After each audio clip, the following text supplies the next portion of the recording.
गंदी चीज हो रही है, बहुत ही गलत चीज हो रही है, क्योंकि हमें नहीं समझ में आ रही है, तो ये गंदी ही होगी।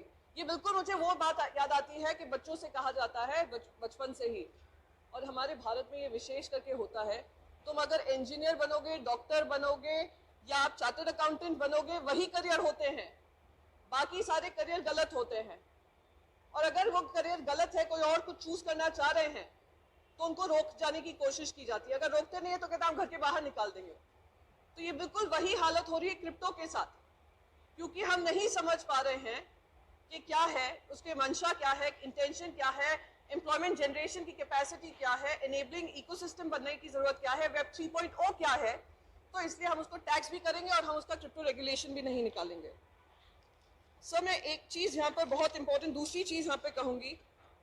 मैंने आपको कंप्यूटर का उदाहरण दिया, ऐसे ही इंटरनेट जब आया था, देश में ही क्या दुनिया में, हर डिस्ट्रप्टिव टेक्नोलॉजी आपको भी डिस्टर्ब करेगी, पॉलिसीज को डिस्टर्ब करेगी, और हमारी जिम्मेदारी बनती है कि हम उस टेक्नोलॉजी के आगे बनकर एक रेगुलेटरी फ्रेमवर्क बनाएं और इससे हम घबराएं नहीं।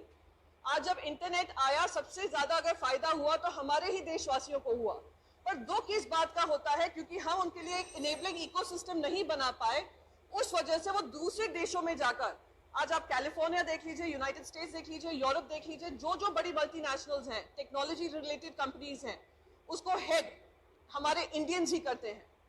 तो आज वही टैलेंट अगर हमारे देश में ऐसी कंपनीज बनाता, तो क्या हमारे देश को फायदा नहीं होता? Sir, I will just conclude with just one last bit.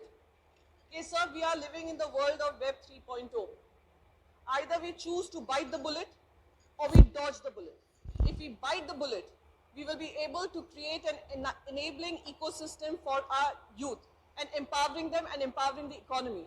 If we choose to dodge the bullet, we can continue to feel great that Indians are doing well abroad. And we can conclude, so just one last second, sir. We can continue to take pride in the reflected glory, but at the cost of empowering our own nation. So I would request the Finance Minister to think about it, and thank you so much.